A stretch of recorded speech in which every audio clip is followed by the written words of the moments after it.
সমস্ত প্রশংসা সমস্ত গুণগান সেই মহান রব্বুল আলামিনের দরবারে যে আল্লাহ তাআলার অশেষ মেহেরবানিতে পবিত্র জুমার মসজিদে এসে উপস্থিত হতে পেরেছি।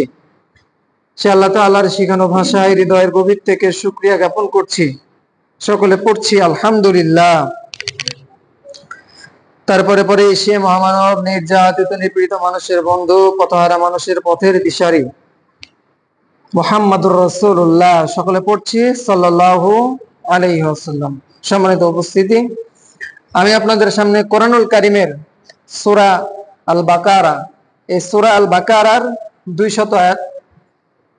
200 নম্বর আয়াতে কারিমার শেষ অংশ তেলাওয়াত করেছি। আল্লাহ চাহে তো উক্ত আয়াতের আলোকে সংক্ষিপ্ত কিছু কথা বলবো। আমা তৌফিকি ইল্লা বিল্লাহ। আল্লাহ রাব্বুল আলামিন মূলত এই সূরার মধ্যে যে বিষয়টি তুলে ধরেছেন, এই আয়াতের মধ্যে যে বিষয়টি তুলে ধরেছেন, যে আল্লাহ রাব্বুল আলামিনের কাছে কিছু মানুষ আছে যে মানুষগুলো শুধু দুনিয়া চায়। আল্লাহ আমাকে দুনিয়া দেন। তো যে মানুষগুলো দুনিয়া চায়, শুধু দুনিয়াই তাদের লাগবে, আর কিছু লাগবে না। আল্লাহ বলছেন যে যারা শুধু দুনিয়াই চায় আমি তাদেরকে দুনিয়াটা দিয়ে দিই, এই দুনিয়াটা আমি তাদেরকে দিয়ে দিই। বস্তুত তাদের জন্য আখিরাতে কোনো অংশ আমি অবশিষ্ট রাখি না। সুবহানাল্লাহ। তার মানে যে যারা দুনিয়াতে শুধু দুনিয়া চাইবে, যে আল্লাহ আমাকে দুনিয়াতে এইটা দেন, আমাকে দুনিয়াতে ওইটা দেন, আমাকে দুনিয়াতে এইটা সেইটা এগুলো দেন, কিন্তু আখিরাতের ব্যাপারে উদাসীন হয়ে থাকবে, আখিরাতের ব্যাপারে গাফেল হয়ে থাকবে, আখিরাতকে ভুলে থাকবে, হাসরের দিন যে সবাইকে আল্লাহর দরবারে উপস্থিত হতে হবে, হিসাব নিকাশ হবে, জান্নাত জাহান্নাম ফয়সালা হবে, এই জিনিসগুলোকে তারা মনেই রাখবে না। সব সময় দুনিয়া দুনিয়া দুনিয়া। আল্লাহ বলছেন এই দুনিয়া দুনিয়া যারা করবে আমি আল্লাহ এদেরকে দুনিয়া দিয়ে দিব। নাউযুবিল্লাহ। আল্লাহ তাদের কি করবেন? দুনিয়া দিয়ে দিবেন। দুনিয়া দিয়ে দেওয়ার পর আল্লাহ বলছেন বস্তুত তাদের জন্য আখিরাতে কোনো কিছুই আমি আল্লাহ অবশিষ্ট রাখবো না। আচ্ছা বলেন, আখিরাতে যদি আল্লাহ কোনো কিছু আমাদের জন্য অবশিষ্ট না রাখে, তাহলে আমাদের ঠিকানাটা কোথায় হবে? জান্নাত নাকি জাহান্নাম? 100% জাহান্নাম। কারণ যারা দুনিয়াদারিত্ব করবে, এই দুনিয়া তাদেরকে জাহান্নাম পর্যন্ত নিয়ে চলে যাবে। দুনিয়াদারিত্ব করতে হবে ততটুকু আমাদের জন্য দরকার, যতটুকু। দুনিয়াদারিত্ব বেশি করলে এই দুনিয়াটাই আমাদের জন্য জাহান্নামের কারণ হয়ে যাবে। এই দুনিয়ার হায়াতে জিন্দেগিটা, এটা আল্লাহর পক্ষ থেকে আমাদের জন্য আল্লাহ দেওয়া সবচেয়ে বড় নিয়ামত। এই নিয়ামতটা পাওয়ার পর যদি আমরা এটা ঠিকঠাক কাজে লাগাতে পারি, তাহলে কেবল এটা নিয়ামত। আর যদি এটা ঠিকঠাক কাজে না লাগাতে পারি, এই দুনিয়ার হায়াতে জিন্দেগিটাই আমাদের জন্য গজবে পরিণত হয়ে যাবে। সুবহানাল্লাহ। এই জন্য আমি মাঝে মধ্যে একটা উদাহরণ দিই, যে আমরা আগুন দিয়ে যে রান্না বাড়া করি, এটা যতক্ষণ চুলার ভিতরে থাকে, চুলার মধ্যে যতক্ষণ আগুনটা থাকে, ততক্ষণ এই আগুনটা আমাদের জন্য হয়ে যায় কি? রহমত, আল্লাহর পক্ষ থেকে নিয়ামত। কারণ এই আগুনের জ্বালানির কারণে আমরা ভাত রান্না করি, তরকারি রান্না করি, বিভিন্ন প্রকারের খাবার আমরা রান্না করে খাই। যতক্ষণ আগুনটা রান্নার কাজে ব্যবহার হয়, আবার দেখেন এই আগুনটা দিয়ে লোহাকে গলিয়ে সুন্দর করে বিভিন্ন ধরনের অস্ত্রপাতি তৈরি করা হয়, হাইসা তৈরি করা হয়, বটি তৈরি করা হয়, চাপাতি তৈরি করা হয়, কত কি তৈরি করা হয় আগুন থেকে। কিন্তু এই আগুনের হিট দিয়ে, এই আগুনের হিট দিয়ে স্বর্ণকে গলিয়ে বিভিন্ন ধরনের আকৃতি দিয়ে হাতের বালা হয়, কানের দুল হয়, নাকের ফুল হয়, গলার মালা হয়, এই আগুনের কারণে। কিন্তু তার মানে কি বোঝা গেল? এই আগুনটা আমাদের জন্য আল্লাহর পক্ষ থেকে নিয়ামত, আল্লাহর পক্ষ থেকে রহমত, বরকত। কিন্তু ধরেন এই সেম আগুনটা যদি আপনার বাড়ির চালে লেগে যায়, আপনার খাটের পালায় লেগে যায়, এটা কি তখন আর রহমত থাকবে? এটা কি তখন আর এটা কি তখন আর আল্লাহর পক্ষ থেকে নিয়ামত থাকবে না? একই আগুন চুলাতে থাকলে সেটা হয়ে যায় আমার আপনার জন্য রহমত। ওই একই আগুন যদি বাড়ির চালে লেগে যায়, গাড়ির পালায় লেগে যায়, খেতে খামারে যদি সে আগুনটা লেগে যায়, তো ওই আগুনটা হয়ে যাবে আমাদের জন্য একদম সবচেয়ে বড় গজব। ঠিক এরকম করে দেখেন সমুদ্রের মধ্যে পানি, এই পানি আমাদের জন্য আল্লাহর পক্ষ থেকে নিয়ামত। কারণ ওই সমুদ্র থেকে আমাদের জন্য লবণ উৎপাদন হয়, ওই সমুদ্র থেকে আমাদের জন্য পানির মধ্য থেকে আমাদের জন্য বিদ্যুৎ উৎপাদন হয়, ওই সমুদ্রের ভিতর থেকে আমাদের জন্য বিভিন্ন প্রজাতির মাছ আমরা ভক্ষণ করি, খাই। তার মানে ওই পানিটা আমার আপনার জন্য রহমত, বরকত, আল্লাহর পক্ষ থেকে বড় নিয়ামত। ওখান থেকে আল্লাহ আমাদেরকে এইসব দেন। কিন্তু ওই একই পানি যদি জলোচ্ছ্বাস হয়ে যায়, জলোচ্ছ্বাস হয়ে যদি চলে আসে, তাহলে দেখা যাবে এলাকার পর এলাকা প্লাবিত করে শেষ করে দেয়। একই পানি সাগরের মধ্যে থাকলে সেটা হয়ে যায় রহমত, আল্লাহর পক্ষ থেকে নিয়ামত। আর বার ওই একই পানি যদি জলোচ্ছ্বাস হয়ে জলপদের মধ্যে চলে আসে, তাহলে দেখা গেল যে ওই পানিটাই হয়ে যায় গজব। ঠিক তেমনি দুনিয়াতে আমরা বেঁচে আছি, দুনিয়াদারিত্ব করতে হবে, এটা স্বাভাবিক। হায়াতে জিন্দেগি, এটা আল্লাহর পক্ষ থেকে নিয়ামত। এটা যদি আমি আপনি সঠিকভাবে কাজে লাগাতে পারি, তাহলেই কেবল এই হায়াতে জিন্দেগি, এই দুনিয়ার জীবনটা, এই দুনিয়াদারিত্বটা, এটা আমার আপনার জন্য হয়ে যাবে আল্লাহর পক্ষ থেকে নিয়ামত। কিন্তু আমার আপনার দুনিয়ার প্রতি মোহ, ভালোবাসা, মায়া, মহব্বত আখিরাতের তুলনায় যদি বেশি হয়ে যায়, তাহলে এই দুনিয়াদারিত্ব, এই দুনিয়ার মায়া, এই দুনিয়ার এত ধন দৌলত সবকিছু আপনাকে আমাকে জাহান্নামে নিয়ে চলে যেতে একটু পরিমাণ দেরি করবে না। সুবহানাল্লাহ। এই জন্য আল্লাহ তাআলা এই আয়াতের মধ্যে এই কথা বলছেন যে, বান্দা শোনো, মানুষের মধ্যে কিছু মানুষ আছে, এরা দোয়া করে আল্লাহর কাছে, আল্লাহ আমাকে দুনিয়া দেন, আমাকে দুনিয়া ভালাই দেন, শুধু আমাকে এটাই দেন। আল্লাহ বলছেন, বস্তুত আমি ওদেরকে দুনিয়া তো দেই, তাদের জন্য আমি আখিরাতের ময়দানে তাদের জন্য আমি কোনো কিছুই অবশিষ্ট রাখি না। সুবহানাল্লাহ। এই কথাগুলোই আল্লাহ তাআলা বলছেন। আল্লাহ রাব্বুল আলামিন বলছেন, ফামিনান নাসি মান ইয়াকুলু রাব্বানা আতিনা ফিদ দুনিয়া ওয়া মা লাহু ফিল আখিরাতি মিন খালাক। আল্লাহ রাব্বুল আলামিন বলছেন, দুনিয়ার মানুষ শোনো, ফামিনান নাসি মান ইয়াকুলু রাব্বানা আতিনা ফিদ দুনিয়া। মানুষের মধ্যে এমন কিছু মানুষ আছে যারা আমি আল্লাহর দরবারে দোয়া করে, রব্বানা, হে আমাদের রব, আতিনা, আমাদেরকে দেন, ফিদ দুনিয়া, মানে এই দুনিয়াটা আমাদেরকে দিয়ে দেন।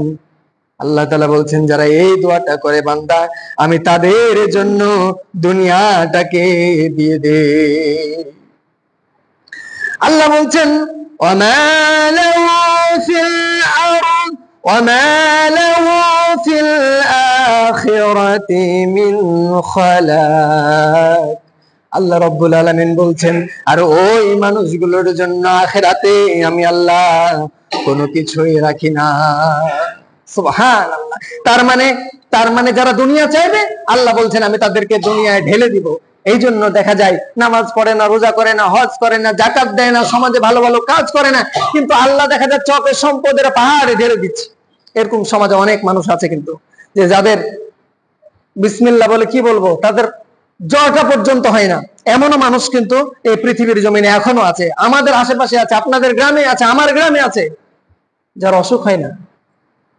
দুনিয়া দারিদ্র নিয়ে ব্যস্ত, জুমার নামাজের সময় সে কাজ করে, 5 ওয়াক্ত সালাত তো সে পড়েই না, রমজান মাসের রোজা তো সে রাখেই না, দান সদকার তো কোনো বালাই নাই, এগুলো কিছু নাই। তারপরেও দেখবেন আল্লাহ তাকে অনেক কিছু দেয়, কারণ সে আল্লাহর কাছে চেয়ে নেই, আল্লাহ আমাকে এটা দাও, আল্লাহ আমাকে ওইটা দাও, আল্লাহ আমাকে দুনিয়ার এই দাও, সেই দাও। আল্লাহ বলছেন, তুই যখন দুনিয়া চাইলি, তোকে আমি দুনিয়াটা দিয়ে দেবো, কিন্তু তোর জন্য আখিরাতের পুঁজিটা, আখিরাতের উপহার গুলো আমি আল্লাহ সবগুলো শূন্যের কোঠায় নিয়ে চলে যাবো। সুবহানাল্লাহ।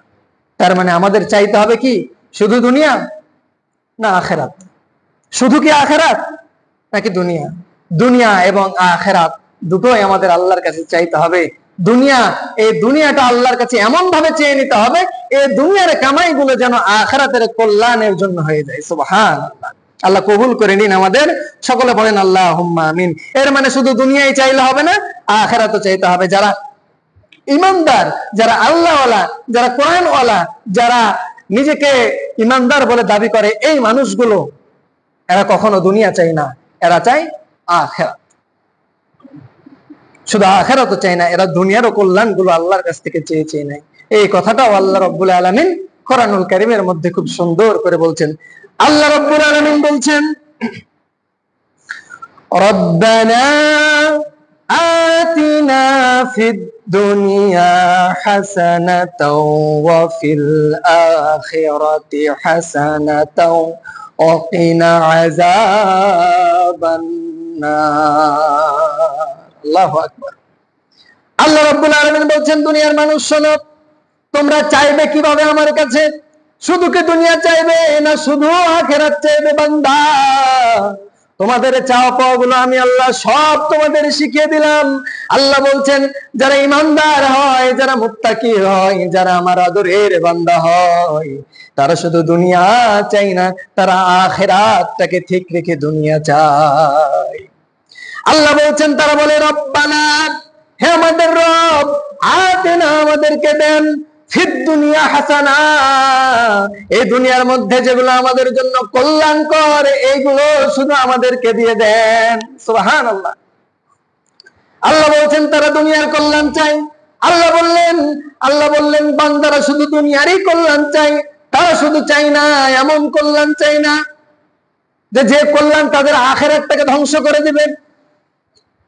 আল্লাহ বলছেন তারপরে তারা চাই অফিল আখিরাতি হাসানাতাও, আল্লাহ তাআলা বলছেন শুধু তারা দুনিয়ার কল্যাণ চাই না, তারা আখিরাতের কল্যাণটাও চাই। আল্লাহ বলছেন শুধু আখিরাতের কল্যাণ নিয়ে তারা থাকে না। আল্লাহ তাআলা বলছেন, তারা আমাকে বলে ওয়াকিনা আযাবান নার। আল্লাহ রাব্বুল আলামিন বলছেন, গোলাম, তারা শুধু দুনিয়া আখিরাতের কল্যাণ চাই না, তারা শুধু দুনিয়া এবং আখিরাত নিয়ে ব্যস্ত থাকবে না, তারা কঠিন আযাব থেকে আমি আল্লাহর কাছে রক্ষা চাই। সুবহানাল্লাহ। তার মানে আমরা দোয়া করি, রব্বানা, হে আমাদের রব, আতেনা, আমাদেরকে দেন, হে দুনিয়া হাসানা, দুনিয়ার ভালাইগুলো আমাদেরকে দেন, অফিল আখিরাতে হাসানা, আখিরাতের যে ভালোগুলো এগুলো আমাদেরকে দেন, ওয়াকিনা আযাবান নার, আল্লাহ খবরদার ওই কঠিন আযাবের মধ্যে আমাদেরকে ফেলে দিয়েন না যেটা আমরা সহ্য করতে পারবো না। সুবহানাল্লাহ। তার মানে শুধু দুনিয়াদারিত্ব করলে কি হবে? না। কিন্তু আমি আপনি দুনিয়া নিয়েই ব্যস্ত, দুনিয়ার মজা, দুনিয়ার এই সবকিছু, এগুলো আমি আপনি মনে হচ্ছে কি বা হয়ে গেলাম, দুনিয়া ছাড়া আমার আপনার কিছুই ভালো লাগে না, দুনিয়াই সব, দুনিয়াতে আমি খেলাম, দুনিয়াতে আমি পড়লাম, এটাই মনে হচ্ছে শেষ, আমাকে মনে হয় মরতে হবে না, আমাকে মনে হয় আল্লাহর কাছে জবাব দিতে হবে না, আমার আপনার চলাফেরা গুলো দুনিয়াতে হয়ে গেছে এরকম। কিন্তু আল্লাহ বলছেন না, এই দুনিয়াটা তো তোমাদের জন্য একদম ছোট্ট একটা জায়গা, সামান্য কিছু সময়ের জন্য আমি আল্লাহ তোমাদেরকে দুনিয়ায় পাঠিয়েছি। এই দুনিয়ায় পাঠানোর পর আমি আল্লাহ তোমাদের এই সামান্য সময়ের জন্য কিছু রিজিক দিয়েছি, যাকে ইচ্ছা আমি বেশি রিজিক দিয়েছি, যাকে ইচ্ছা তার রিজিকটা আমি সংকীর্ণ করে দিয়েছি। আমি আল্লাহ খুব ক্ষণিকের জন্য, খুব অল্প সময়ের জন্য আমি তোমাদের দুনিয়ায় পাঠিয়েছি। কিন্তু যারা কাফের, যারা মুনাফিক, এরা এইটা মানে না, এরা শুধু দুনিয়ায় মগ্ন হয়ে যায়, এরা দুনিয়ায় নিয়ে থাকে। অথচ আল্লাহ বলছেন দুনিয়ার তুলনায়, আখিরাতের তুলনায় দুনিয়ার এই সময়টা অতি সামান্য, অতি স্বল্প, অতি তুচ্ছ, এগুলো কিছুই না। সুবহানাল্লাহ। আল্লাহর কাছে যদি এই দুনিয়াটা মাছির একটা পাখার পরিমাণ মূল্য যদি আল্লাহর কাছে থাকতো, তা আল্লাহ রব্বুল আলামিন কোন কাফের, বেদিন, বেঈমানকে এই পৃথিবীর জমিনে টিকিয়ে রাখতেন না। সুবহানাল্লাহ পড়বেন না? কত বড় গুরুত্বপূর্ণ একটা কথা। এই দুনিয়া আদনা, আদনা, আদনা মানে হচ্ছে দুনিয়া, একদম ক্ষুদ্র একটা জিনিস, সেটা হচ্ছে দুনিয়া। আর সে দুনিয়ার জন্য আমি আপনি নিজের ভাইকে পর্যন্ত খুন করে, নিজের বাপকে পর্যন্ত খুন করে, নিজের মাকে গলা ধাক্কা দিয়ে বাড়ি থেকে বের করে দেয়, এরকম হাজারো নজির বাংলাদেশে আছে। এই দুনিয়ার একটু সুখ স্বাচ্ছন্দ্যের জন্য খুন করতে, গুম করতে মানুষ একটু ভেবে দেখে না, এই দুনিয়ার জন্য। অথচ আল্লাহ বললেন এই দুনিয়াটা হচ্ছে তোমাদের জন্য খেলাধুলা, এই দুনিয়াটা আখিরাতের তুলনায় অতি সামান্য, অতি স্বল্প, তোমাদের সামান্য সময়ের জন্য আমি পাঠিয়েছি। তোমাদের মেহমান বাড়িতে তোমরা যেমন গেলে, সেখানে বছরের পর বছর থেকে যাও না, দিনের পর দিন থেকে যাও না, হয়তো এক বেলা, দুই বেলা, একদিন, 2 দিন, 3 দিন, 7 দিন থাকো, তারপরে কিন্তু তুমি আবার তোমার বাড়ি ফিরে আসো। বান্দা, এই দুনিয়াটা তোমাদের জন্য ঠিক ওই রকম মেহমান খানা, তোমাকে আমি মেহমান হিসেবে পাঠিয়েছি, ঠিক তোমাকে আবার একদিন আমার নিরে ফিরে আসতে হবে। সুবহান। এই জন্য আল্লাহ রাব্বুল আলামিন বলছেন, গোলামেরা শুনে নাও, এই দুনিয়ার জীবনটা আখিরাতের তুলনায় অতি সামান্য। এই দুনিয়ার জীবনটা আখিরাতের তুলনায় কিছুই নয়। আখিরাতের 1 সেকেন্ড মনে করেন এই দুনিয়াটা, এই দুনিয়ার কোন মূল্য আমার আল্লাহর দরবারে না। আল্লাহ রাব্বুল আলামিন বলছেন, আল্লাহু ইউবসিতুর রিজকা লিমান ইয়াশাউ ওয়া ইয়াকদিরু ওয়া ফারিহু বিল হায়াতিদ দুনিয়া ওয়া মাল হায়াতুদ দুনিয়া ফিল আখিরাতি ইল্লা মাতা। আল্লাহু আকবার। আল্লাহ রাব্বুল আলামিন বললেন, বান্দা শুনে নাও, আল্লাহ যাকে ইচ্ছা তার জন্য রিজিককে আল্লাহ প্রসারিত করে দেন, বাড়িয়ে দেন, বেশি করে দেন। এরপরে আল্লাহ বলছেন, বান্দা শুধু তাই নয়, আমার যাকে ইচ্ছা হয় তার রিজিকটা আমি সংকীর্ণ করে দিই, কমিয়ে দিই। এরপরে আল্লাহ বলছেন, তারা এই পার্থিব জীবনে মগ্ন। আল্লাহ তাআলা তাদেরকে বলছেন, যারা কাফের হয় তারা দেখবেন দুনিয়া নিয়ে পাগল। আল্লাহ বলছেন তারা পার্থিব জীবন অর্থাৎ দুনিয়ার চাকচিক্য নিয়ে, এগুলো নিয়ে তারা মগ্ন। অথচ আল্লাহ বলছেন আখিরাতের তুলনায় এই দুনিয়ার জীবনটা অতি সামান্য, অতি স্বল্প, একদম তুচ্ছ, কিচ্ছু নয়। সুবহানাল্লাহ। তার মানে দুনিয়াটাকে কিছু, এই দুনিয়াটা কিছুই নয়। কাফেররা মনে করে দুনিয়াই সব, দুনিয়ার মজা এটাই সব, খাও দাও ফুর্তি করো, দুনিয়া মস্ত বড়। এই নিয়েই কাফের, বেঈমান, বেঈমান দুনিয়া দারিদ্র নিয়ে ব্যস্ত, তারা সম্পদের পাহাড় করছে। দেখেন সমাজে, বিশ্বে এত মারামারি, এত যুদ্ধ, এত দখলদারিত্ব, এগুলো কি জন্য? সারা জীবন টিকে থাকার জন্য কি? না। সারা জীবন কি আর টিকে থাকবে? না। কিন্তু তারপরেও এই যে নিচে মায়ার পিছনে দৌড়াচ্ছে, মিছে প্রতিযোগিতার পিছনে দৌড়াচ্ছে, আল্লাহ বলছেন আমি যাকে ইচ্ছে একটু বেশি দেই সম্পদ, যাকে ইচ্ছে একটু কম দেই, সংকীর্ণ করে দেই, তারপরও তারা দুনিয়ার প্রতি মগ্ন, দুনিয়ার প্রতি আসক্ত। আল্লাহ বলছেন অথচ এই দুনিয়াটা আখিরাতের তুলনায় খুব সামান্য, খুব অল্প, খুব তুচ্ছ, কিছুই নয়। সুবহানাল্লাহ। এই দুনিয়াটা কিছুই নয়। কাফেররা এটাই মনে করে যে এই দুনিয়াতে যা করে গেলাম দুনিয়াতেই শেষ, মরে গেলাম তো সব শেষ হয়ে গেল, মরণের পর আমাদের আর কিছু করতে হবে না, আমাদের আর জীবন দেওয়া, আমাদের আর জীবিত করা হবে না, এখান থেকে সব শেষ হয়ে গেল, অতএব এখানটাই তো শেষ জীবন, এই দুনিয়াই তো আমাদের জন্য শেষ, অতএব এত কিছু ভেবে লাভ কি? দুনিয়ার মজা নাও, দুনিয়ার সুখ স্বাচ্ছন্দ্য এগুলো উপভোগ করো। এটা হচ্ছে কাদের থিওরি? কাফেরদের থিওরি। তা আমরা কি কাফেরদের মতো হয়ে যাচ্ছি না? আমরা মুসলিম জাতি হিসাবে আমরা গর্বিত, আমরা ধন্য, আমরা অনন্য, অথচ তারপরেও আমরা কাফেরদের রীতিনীতি অবলম্বন করে আমরাও তাদের মতো হয়ে গেছি। আমরা এখন দুনিয়া দারিদ্র নিয়ে ব্যস্ত। আমাদেরও মনে হচ্ছে আমরা মনে হয় মরবো না, আমাদের মনে হয় মাটির তলে যেতে হবে না, আমাদের মনে হয় আত্মীয় স্বজন গুলো এই বাঁশের ফারাটির নিচে যে রেখে দিয়ে ওপরে মনে হয় 3 খাবল মাটি দিয়ে আসবে না। এটাও তো মনে হয় আমাদের মনে হচ্ছে। আমাদের তো মরণের কথা স্মরণ হচ্ছে না, আমাদের তো আল্লাহর ভয় হৃদয়টা কাঁপছে না। ওই কাফেরদের মতনই আমরা হয়ে গিয়েছি। আল্লাহ আমাদেরকে ওই দিক থেকে মুখ ফিরিয়ে আল্লাহর পথে আসার তৌফিক এনায়েত করুন। সকলে পড়েন আল্লাহুম্মা আমিন। কাফেররা এই কথাই বলেন, নবী করিম সাল্লাল্লাহু আলাইহি সাল্লামকে বলেন যে ও মুহাম্মদ শোনো, এই দুনিয়াই তো শেষ, পরকাল বলতে তো কিছুই নাই, এই দুনিয়াই শেষ, পরকাল বলতে কিছুই নাই। অতএব দুনিয়াতে যতক্ষণ আছি খাও দাও মজা করো, দুনিয়াটা মস্ত বড়, আমরা দুনিয়া নিয়ে থাকবো, আমরা আখিরাতের আমরা ধার ধারি না, কারণ আখিরাত বলতে, পরকাল বলতে এগুলো কিচ্ছু নাই। এই কথা তারা বলছে। আল্লাহ রাব্বুল আলামিন বলছেন অকালু ইন হিয়া ইল্লা হায়াতুনা দুনিয়া ওয়া মা নাহনু বিমাবউসিন। আল্লাহ বলছেন তারা বলে, অর্থাৎ কাফের যারা, তারা বলে যে আমাদের এই পার্থিব জীবনের দুনিয়া এটাই আমাদের জন্য, এই জীবনটাই শুধু আমাদের জীবন, আর কোনো জীবন আমাদের হবে না, অর্থাৎ আমাদের পুনরায় আর কখনো জীবিত করা হবে না, আমাদের আর কখনো জীবন দেওয়া হবে না, এই জীবনই শেষ, আর কোনো জীবন আমাদের জন্য বরাদ্দ নাই। এটা কারা বলছেন? কাফেররা বলছেন। কাফেররা এই কথাগুলো বলছেন। কিন্তু আমরা যারা মুসলমান হিসেবে নিজেদেরকে দাবি করি, আমরা কি এই কথা বিশ্বাস করি? আমাদেরকে তো আবার মরতে হবে। আমাদের তো কোনো অস্তিত্ব ছিল না, অস্তিত্ববিহীন অবস্থায় আল্লাহ আমাদের অস্তিত্ব দিয়েছেন। মৃত থেকে আমাদেরকে আল্লাহ জীবিত করেছেন। আল্লাহ বলছেন, তোমাদের কোনো অস্তিত্বই ছিল না বান্দা, তুমি ছিলে মৃত, তোমাকে আমি আবার জীবন দিলাম, আমি তোমাকে আবার মৃত্যু দিব, আবার তোমাকে আমি জীবন দিব, আমি তোমাকে আবার জীবন দিয়ে আমি তোমাকে আমার কাছে নিয়ে চলে আসবো। সুবহানাল্লাহ, আমার দিকে ফিরিয়ে নিব, সেই হাত থেকে তোমাদের কেউ বাঁচাতে পারবে না।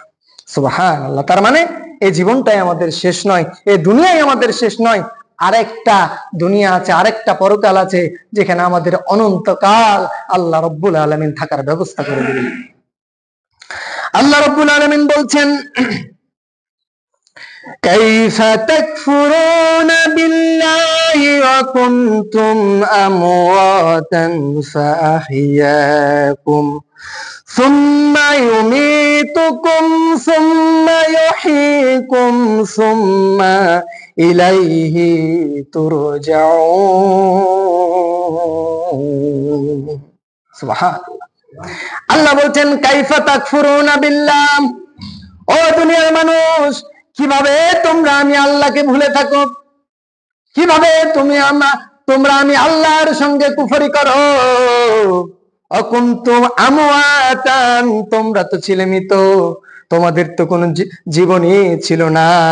ফাআহইয়াকুম, আমি তোমাদেরকে জীবন দান করেছি বান্দা। সুম্মা ইউমীতুকুম, আমি তোমাদেরকে জীবন দান করেছি। সুম্মা ইউহয়ীকুম, অতঃপর আমি তোমাদেরকে আবার মৃত্যু দিব। সুম্মা ইলাইনা তুরজাউন, আমি আল্লাহ তাআলা তোমাদেরকে আবার আমি আল্লাহর কাছে ফিরিয়ে নেব। সুবহানাল্লাহ। তার মানে আল্লাহর কাছে ফিরে যেতেই হবে। এই ফিরে যাওয়া থেকে কোনোভাবে আমি আপনি বাঁচতে পারবো না, ফিরতেই হবে আল্লাহর কাছে। এটা আল্লাহর ওয়াদা, এটা আল্লাহর হুকুম। এই জন্য আমি আপনি একটা আয়াত, একটা জিনিস খুব ভালো করেই জানি, আমরা যখন মানুষকে মাটি দিতে চাই তখন সবাই এই জিনিসটা বেশি বেশি মনে করে যে মানুষকে মরতে হবে, মাটি থেকে সৃষ্টি করা হয়েছে, আবার মাটির মধ্যে ঢুকিয়ে দেওয়া হবে। এই জিনিসগুলো আমরা তখন একটু মনে করতে পারি। আল্লাহ রাব্বুল আলামিন বলছেন, মিনহা খালাকনাকুম ওয়া ফিহা নুঈদুকুম ওয়া মিনহা নুখরিজুকুম তারাতান উখরা। আল্লাহ বলছেন, বান্দা, এই মাটিতেই জন্ম তোমার, এই মাটিতেই মরণ, এখানে তোমাকে আমি শেষ করে দেব।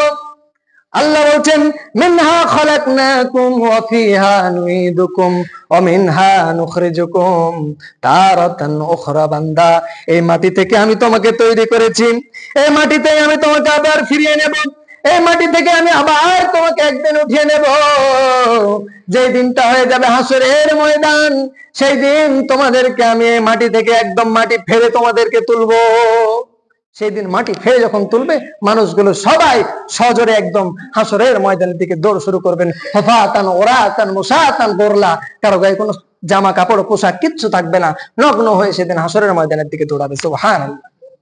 আল্লাহ বলছেন, বান্দা, সুতরাং তোমাদেরকে মৃত্যুবরণ করতে হবে, আমি আল্লাহর কাছে ফিরে আসতে হবে। যখন ফিরে আসতেই হবে, তাহলে এই দুনিয়াদারিত্ব করে কোনো লাভ নাই। লাভ আছে কি? কোনো লাভ নাই। দেখেন, আপনার বাপ এত কিছু সম্পদ তৈরি করে গেছিল, কিছু ভোগ করতে পারেনি, সব আপনি খাচ্ছেন। আপনি যা কিছু করবেন, আপনার খাওয়ার ভাগ্য জুটবে না, আপনি মরে চলে যাবেন। আপনার সন্তান খাবে, সন্তানের খাওয়া ভাগ্য জুটবে না, সে মরে চলে যাবে। আর কেউ খাবে, পরিপূর্ণভাবে কেউ খেয়ে যেতে পারে না। একটা মানুষ কত কষ্ট করে একটা বাড়ি বানায়, বাড়ি বানালো, বাড়ি বানিয়ে উদ্বোধন করতে পারলো না, তার আগে দুনিয়া থেকে বিদায় নিয়ে, অথচ সে বাড়ি বানাতে গিয়ে কত কি করলো। এরকম নজির তো অনেক আছে আমাদের জন্য। তা আসুন, আল্লাহ রব্বুল আলামিন আমাদের এই দুনিয়ার মিছে মায়া, দুনিয়ার এই খেলাধুলা, দুনিয়ার এই চাকচিক্য, দুনিয়ার এসব থেকে আল্লাহ তাআলা আমাদেরকে দূরে রাখুন। সকলে পড়েন আল্লাহুম্মা আমিন। এই জন্য কাফেররা বলে দুনিয়া সব, কিন্তু আল্লাহ বললেন না, দুনিয়া সব নয়, দুনিয়ায় তোমাদের জন্য চিরস্থায়ী নয়, দুনিয়া তোমাদের চিরস্থায়ী থাকার জায়গাও নয়, তোমাদের জন্য একটা কাল রয়েছে, যে কালের নামে হচ্ছে পরকাল, যেখানে আমি তোমাদেরকে অনন্তকাল তোমাদেরকে রেখে দেবো। সুবহানাল্লাহ।